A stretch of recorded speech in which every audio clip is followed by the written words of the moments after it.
subscribe to utilitarianism myself and have spilled ink arguing against it in many ways. Nonetheless, it's extremely influential, as I said, and I like discussing it.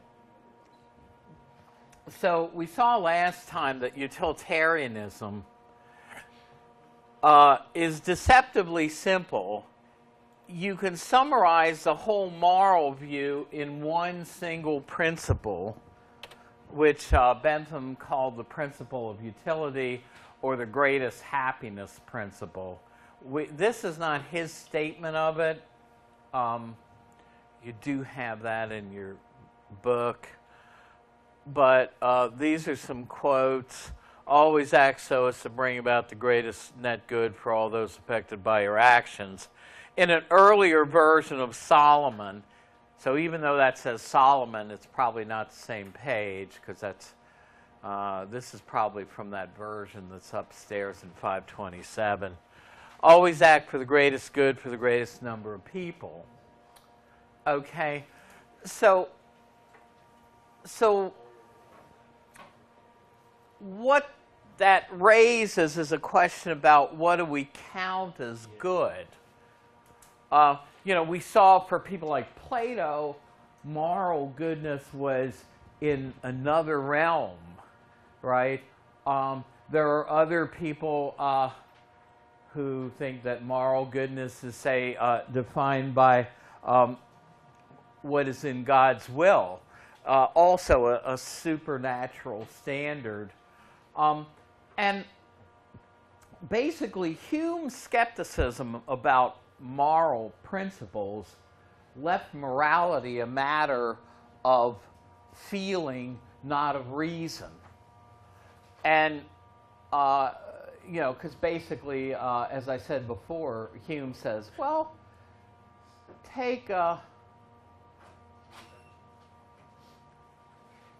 morally wrong action, like murder, and say murder is vicious. It has the quality of vice, meaning moral repugnance, moral wrongness.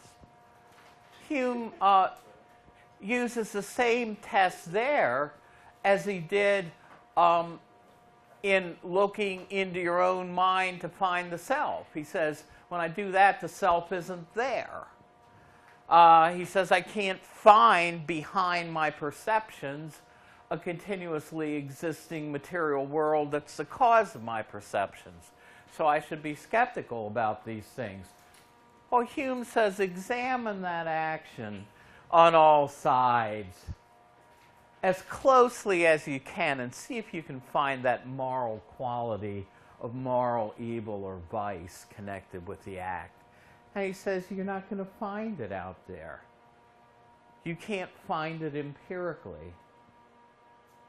So he says, what do you think? What do you find when you say murder is vicious or stealing is morally wrong?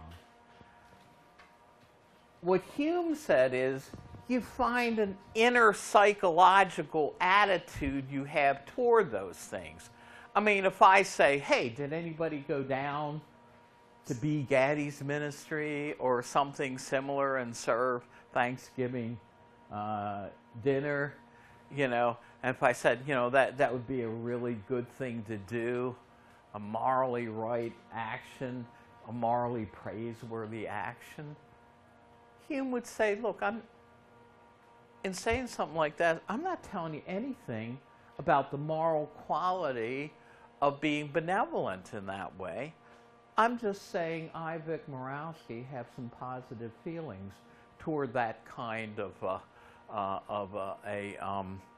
an activity. On the other hand, if I say, hey, look, stealing is morally wrong, or murder is vicious, Hume says the only thing you can find is a feeling inside yourself of disapproval for these actions. And so, as a result of Hume's moral skepticism about morality, morality becomes each individual person's call, and it's no longer a matter of reason, We can't reason about moral values. It's just your feelings versus my feelings. When I say stealing is wrong, all I'm doing is showing you that I have feelings of disapproval for it.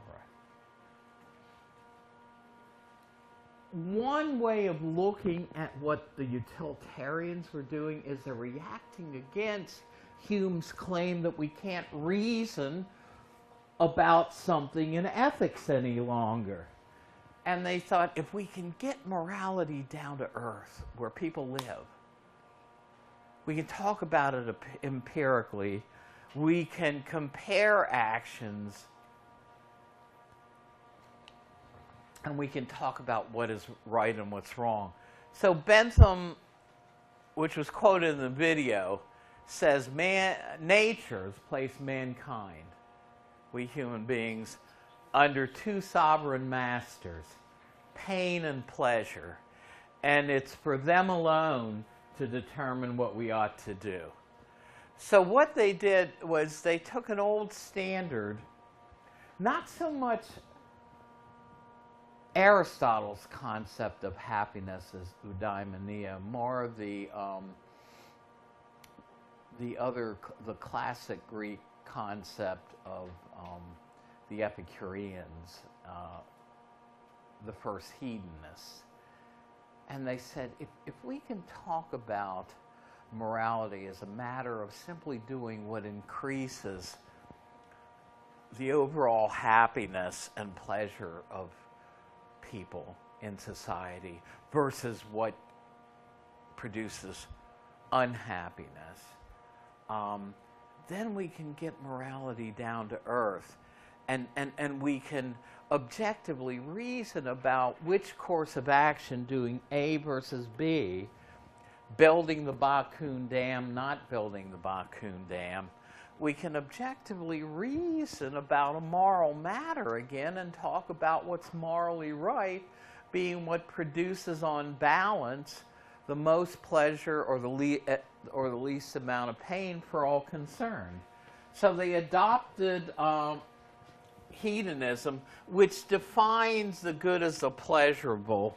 I may have gone over this slide before, but hedonism says that pleasure or happiness, and Bentham did not distinguish between the two of them, is basically the ultimate end to be sought in morality, that is, promotion of happiness or pleasure. And to be a hedonist is to say that there's only one thing that's good for its own sake alone, pleasure or happiness. Everything else, every other good, is good only insofar as it increases pleasure or lessens pain and unhappiness, but not in itself. Another way we say this is that pleasure alone is it's the only intrinsic good. All other goods are instrumental goods. They're good only instrumentally, only insofar as they promote pain and pleasure. So I think I went over this before, that Mill tried to prove hedonism, but his proof doesn't work because what he needs to prove to show that the happiness of all in society is what we ought to promote as what's morally good, is to show that this is what we ought to promote. This is what we ought to do, promoting the most pleasure and the least amount of pain in society. But what he does is, in his premise to prove it, he says, well, what shows that happiness is desirable? Well, if a sound is audible, what do we mean? Well, we mean it's able to be heard by people. If something's desirable, it means that people are able to desire it and do desire it. Well, that only shows that pleasure or happiness is something that people do desire and are able to desire, but it does not show what he's supposed to be proving, that it's what we ought to desire as the ultimate goal of our moral actions, of morality. So Mill, who wrote his own logic text and was very popular in the 19th century, makes a Logic 101 error, which we call a fallacy of ambiguity. So anyway, I have on the board the word quantity. The word to keep in mind with regard to Bentham and pleasures is quantity. Bentham has a famous quote, and I put part of it at the end of this. Bentham says, quantity of pleasure being the same, push pins as good as poetry. In other words, push pin, from what I've read, is a simple child's game, something like pickup sticks. If you get as much pleasure from pickup sticks as you do from reading Maya Angelou or some highfalutin poet like Longfellow, they're the same. All pleasures are on a par. So the only thing that Bentham says we need to worry about with regard to balancing off pleasures and pains is their quantity. Now, somebody in my other class had a calculus book there last time, and that's about that thick. Right. The calculus, the one you take as a separate subject, you know, the one that was developed by Newton and Laplace, has nothing to do with this, right? A calculus, in a more general sense, is just a system within which calculations are made. Bentham, very often, theories, not just in philosophy, but in the sciences, start out very simple. The first statement of the theory is very simple and straightforward, but the theory becomes more complicated over time when people bring up flaws in it, point out problems with it, and the theory might be revised to incorporate criticisms. This is what happened with utilitarianism. So when Bentham gets out the principle of utility, which he called the greatest happiness principle, he basically thought we could measure pains and pleasures and compare them objectively. In other words, we could say, you know, it's a little stuffy in here, it's a little warm, right? But we could also say, hey, you know what, it's 84 degrees in here, and that's warm for a room. Now, I don't know what it is. But what enables us to measure something like temperature? The fact that we have a countable unit of measure, whether it be a degree Fahrenheit, or if in Europe, a degree Celsius, right? Bentham thought that we could talk about pains and pleasures in very exact terms, in terms of countable units. Now, why would he think this important? Because I'm going to illustrate this with a very simple example that I got years ago from the old Encyclopedia of Philosophy. When you were a grad student, at least at some point in your career back then, you had to join the Book of the Month Club and keep your commitment to them to buy so many books over the course of 2 years.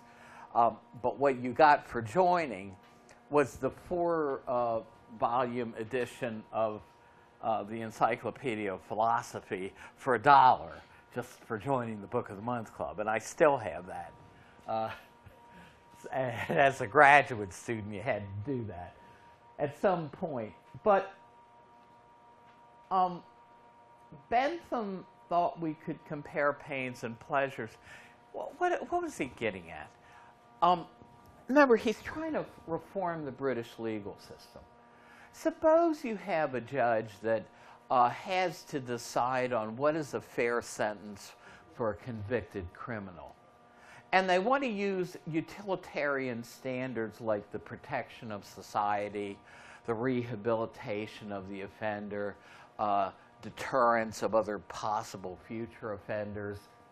So you don't want a sentence that's too lenient, that isn't going to bring about the purposes you want to bring about by punishing this person, right? If it's too lenient, probably won't rehabilitate them, make them think about the wrongness of what they did, probably won't deter future offenders. And maybe if this person gets a slap on the wrist and hardly any jail time for something serious, you know, you're not protecting society that well. So you don't want the sentence to be too lenient, but you don't want it to be too harsh either relative to the crime that was committed. And so wouldn't it be good if a judge had a very objective way of making a decision like that, you know, and coming out with the right answer as to what was a good moral decision, moral sentence? Well, this is the kind of thing that Bentham is really looking at, you know, in developing something like hedonistic calculus is one name, hedonic calculus, happiness calculus, calculus of pleasures. Those are four names for the same thing, right? And even if you didn't write all those down, it's in the video. Okay, if you have a printout, some people have already printed this out. You've got all this, but I like to discuss the various parts of this. Sometimes, if you can see a point with a very simple example, you can understand how to apply it to a much more complicated case. And this is a very simple case. What's the morally right thing to do this Saturday? I'm an uncle, and I've got a nephew who would like to go to the circus Saturday, but I would like to stay home and read a book that I enjoy, right? But I'm a Benthamite utilitarian. I'm not just going to decide this as an egoist in terms of what just promotes my own good or just satisfies my desires, but what produces the greatest happiness for all concerned. Well, look at the first option, taking your nephew to the circus. And by the way, how did Bentham think we could assign numbers to these things? Well, he had 7 different marks, which I'm not going to go into all of them, but there were things like this. The intensity of a pain or pleasure would give it a higher number, right? And you like your pleasures to be intense, but not necessarily your pains, right? And he thought +1 hedon would be a unit of pleasure, -1 hedon a unit of pain. So he actually had a countable unit that was the parallel to something like a degree Fahrenheit. The duration of a pain or pleasure, right? There's a multi-billion-dollar over-the-counter pain-relieving market, right? Built around the premise that if you're going to have to go through the whole afternoon with a headache, if you don't take something, but if you take something, your headache might be gone, you know, in half an hour, whether it be a aspirin or a Tylenol or an Advil or whatever, Motrin.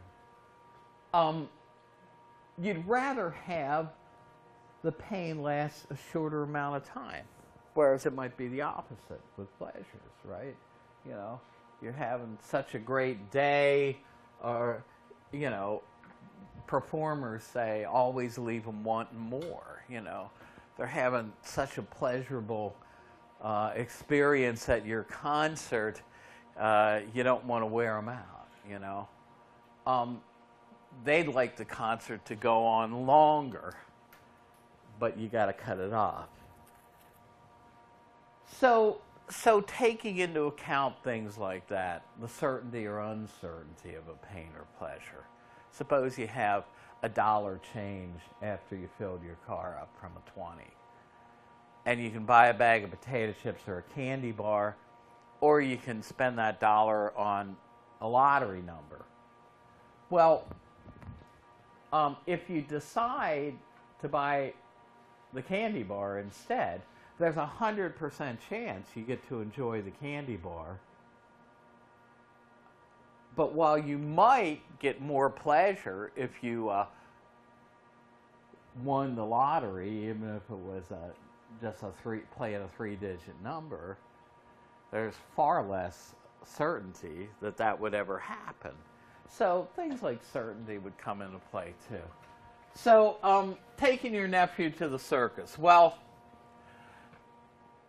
let's suppose for you, the uncle, circuses are old hat, right? Been there, done that. Circuses are boring. I'm not 12 anymore. Actually, I went to a concert Sunday afternoon that was right across the street from the old Phipps Regiment Armory at the Meyerhof. And I was talking to a friend of mine afterwards, and I said, you know, when I was in 5th and 6th grade, we used to get tickets to the circus, you know, that have it there. You know, but I'm not 10 or anymore. Maybe I'm not so excited about the circus anymore. So boredom is like a mild pain. Pain is meant in terms more of pleasantness versus unpleasantness, right? There are boring things in life. Not everything in life is as exciting as philosophy class. There are boring things out there. So there's the uncle's boredom. Let's call that -5 hedons.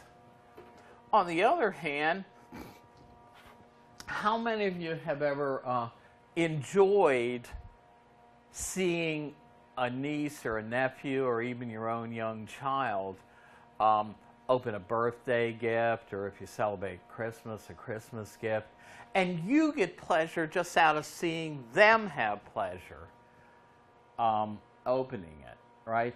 Well, this we call sympathetic pleasure. So if your nephew enjoys himself at the circus, you're going to get a certain amount of sympathetic pleasure, not a lot, just from seeing them enjoy themselves. Not enough, though, to compensate for your boredom. But now, in terms of the nephew, let's suppose he really likes circuses and he gets +10 hedons worth of pleasure out of the circus. Well, to do the math here, you know, it's just adding and subtracting positive and negative numbers. So for the first possible action, we get +7 hedons worth of pleasure, right? Now, what about the other side, staying home and reading a book?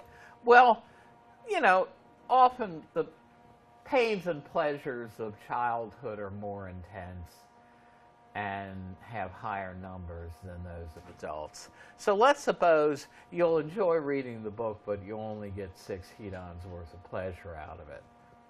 However, while you're sitting at home reading your book and enjoying it, there's going to be a bit of a negative in your mind because you will know that you have disappointed your nephew who really wanted you to take him to the circus. So let's call this sympathetic pain maybe -2 hedons.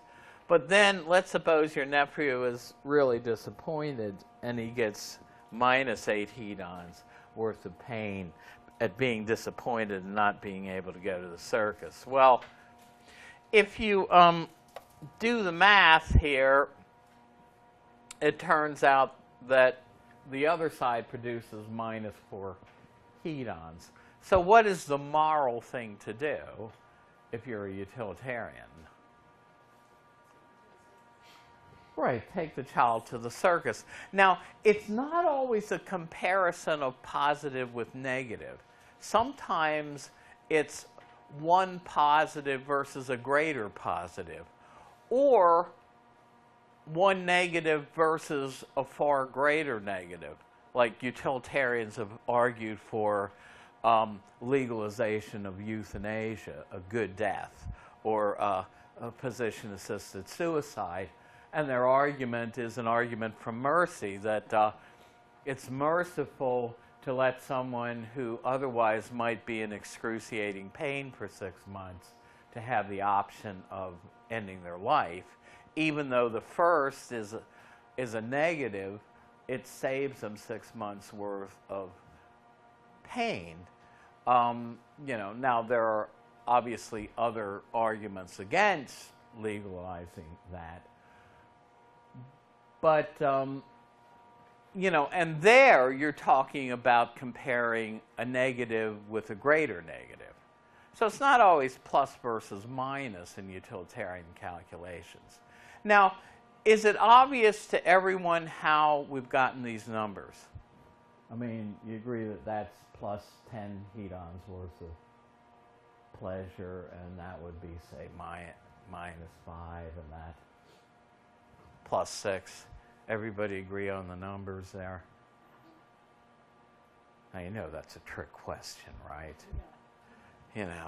I mean, there really is no objective way that you can get the numbers here, right? Pains, and this is one criticism of how Bentham thought that we could use utilitarian reasoning in a very exact way. It's unrealistic to think that pleasures and pains can be compared this way. First of all, they're subjective and not open to public inspection. Like, some of you are in medicine and hospitals, they have this chart on the wall. I remember visiting a cancer patient, friend of mine, and there is a chart, a pain chart from 1 to 10, right? But still, that's kind of, you're accepting the patient's word for their own subjective. If we say, okay, Mr. Smith, how is your pain today versus yesterday? And he says, well, I'm only a 6 today, but boy, it was up to about an 8 yesterday. I was really feeling bad. Well, there's no way you can get into somebody's head and say, you know what, his pain really is a 6 today, right? So, unrealistic to think that we can assign exact numbers. And also, this subjective quality makes standardization of a countable unit problematic. What do I mean by that? If you looked at some of the standards of measurement that we use, you would find that they are defined. I mean, whether it be a meter or a gram or things like that, many of them have very exact scientific definitions that tell you exactly what is to count as 1 unit of this or that. But it seems impossible that we can get an exact definition of what is to count as 1 hedon's worth of pleasure or minus 1 hedon's worth of pain. And if that's the case, then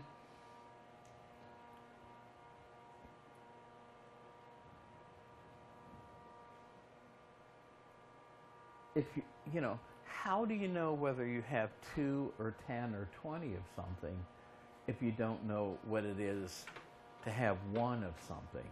So, if you can't standardize on an exact definition for a countable unit, you can't really do the job. Now, the way that utilitarians respond to a criticism like this is to say, but we do make, folks, if you're taking notes, fine, but if you're not, I wish you'd put away your electronics. It's really annoying to me. You know, I don't care if you pay attention. Now all this is going to be on the final. You know, I guarantee you. You know, because I know who makes up the final. You know, so you know, I could care. But I mean, you know, all right. Well, I don't want to get too negative here, but you know, I still haven't come down from holiday mode. You know, that's why I stopped off after spending a long day grading and stuff at Essex at the sports bar and watched Virginia play basketball last night.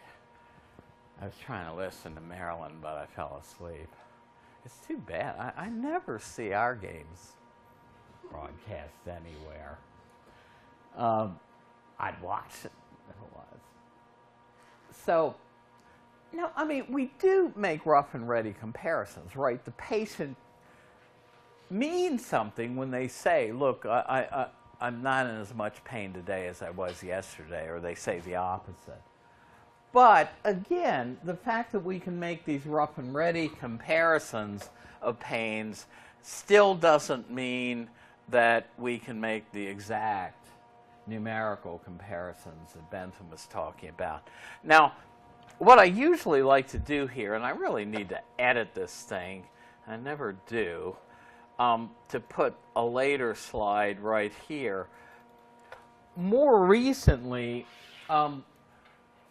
utilitarian reasoning has gotten exact, and this is one way you can work out things with whether or not to build something like the Bakun Dam, which you saw in the video. We do know what counts as $1, right? And so they've applied an accounting technique using a cost-benefit analysis, but given it a moral twist, where the right thing to do is what provides the most benefits over costs, say for society as a whole or in a particular situation.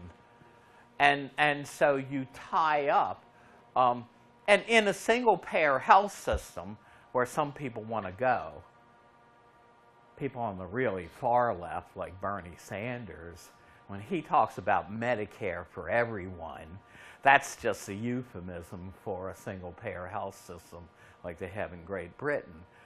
Over there, they use a system called QALY, Quality Adjusted Life Years.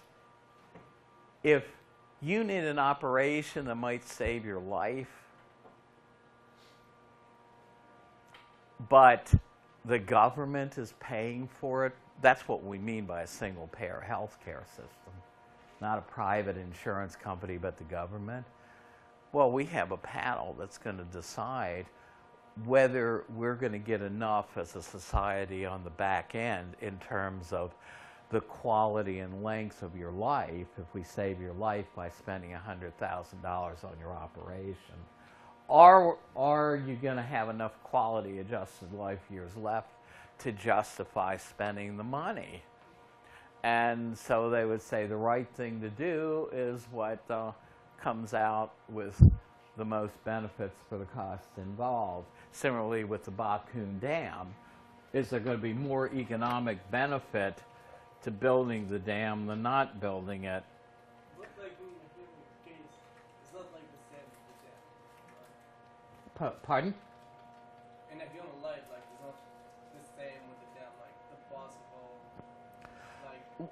Well, I mean, basically, this way of looking at things does place a dollar value on a human life, and so does the government. There's a famous example of that we use in business ethics. The Ford had a car in the 70s, if you know anything about old cars, called the Ford Pinto. Now, it was a compact car, and it had a gas tank right in back by the bumper, and they didn't have the kind of bumpers we have nowadays. And yeah, I think, well, at any rate, even in a low impact, low mileage collision, some of these cars were bursting into flames and killing their occupants. And there was an $11 modification that would have shored things up and protected it, which Ford could do for so many tens of thousands of vehicles. So they balanced out the cost of how many people would be fried to a crisp if they didn't do this versus, you know, seriously injured, against the economics of putting an $11 part in tens of thousands of vehicles. And they thought, well, the cost to society is the cost to Ford. And by their calculations, the best thing, the moral thing to do was to do nothing, because putting the $11 part in would have cost more than the dollar value of the, you know, of the lives you saved. In other words, wouldn't compensate for spending $11 on all those thousands of vehicles. Now, what they didn't, remember, this is back in the 70s before you got these big consumer lawsuits. There was a big lawsuit connected with this one. That was one of the first ones that started stuff like that. But, you know, they place a dollar value on a human life and decided that, you know, we're not going to save enough lives by putting that part in to make it worthwhile. But if you look at human life as kind of not having a dollar value, then, you know, maybe you do it. I mean, right now, so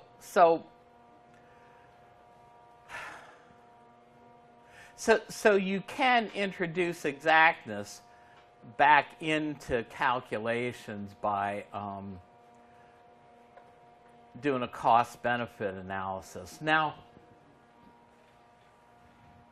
utilitarianism was criticized because of Bentham's claim that the only thing that matters regarding pains and pleasures is their quantity. Remember he said, pushpin's as good as poetry if the quantity of pleasure is equal. They said, you know what, Bentham, your view gives us a very low view of human nature and of human beings. It makes us to be only creatures of pleasure and pain. And if all pleasures are on a par, you know, you're giving us really a pig morality, because you're giving us a morality that says, well, you know, if the pig out there in the field eating slop gets as much pleasure from that experience as you do going to a classical music concert or reading Maya Angelou's poetry or something, then all pleasures are on a par, you know. So what difference does that make between us and the pig? So Bentham was very old when these criticisms started rolling in. So it was kind of left up to his his best pupil, John Stuart Mill, to defend utilitarianism. And he says, look, utilitarianism can make a distinction here, and we need to bring in the notion of quality into pleasures. What matters is not just quantity. He says there are uniquely human pleasures like appreciating poetry or concerts. What he says are the pleasures of the imagination and intellect, right? Plays and music are products of our imagination. Those, he says, are higher than other pleasures, the pleasures of mere sensation. And one of the things that Mill says is, which one of us would trade places with the pig in the field, even if somebody promised us that we would be a very happy pig? He says, even if we got in the deal the fullest allowance of a pig's pleasures. None of us would take that deal. Why? Because there are things we can appreciate as human beings that the pig out there in the field eating slop knows nothing of. So he said, if we talk about qualitatively higher pleasures, so the word to remember about Mill is quality of pleasure, then basically we can say human beings have uniquely qualitatively higher pleasures. Well, and what he says is it's better to be Socrates dissatisfied than a fool satisfied. But the problem with this is Mill claimed to be a hedonist and to say that there's only one standard, only one thing that's good in itself. But this seems to abandon hedonism, because if it's better to be Socrates dissatisfied, having less pleasure but having the higher pleasure of discussing philosophy, then what makes that higher pleasure valuable cannot be just pleasure itself. It has to be something else that's intrinsically good. And so this abandons hedonism. Some other standard is sneaked in. In other words, there's something else that makes these so-called higher pleasures higher. We only have about 3 or 4 minutes, but I want to get through about 2 more slides. So this would undermine the hedonist's claim that pleasure is the only thing good in itself.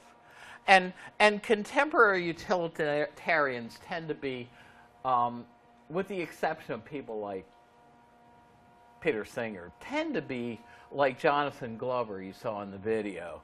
They're pluralists. They say, yes, pleasure and happiness are good for their own sakes, but there are other things as well. Just knowledge as a good in itself, self-realization, the realization of human preferences. In other words, they cite other things that they think are good in themselves. And modern utilitarians tend to be pluralists, not hedonists. A notable exception is the famous utilitarian Peter Singer. So they overtly abandon hedonism and deny the hedonist's claim that pleasure is the only standard. They recognize other standards for goodness. So I'm going to pick up with this next time. Somebody bring the roll up and leave your paper, if you haven't already turned it in, on the desk on your way out.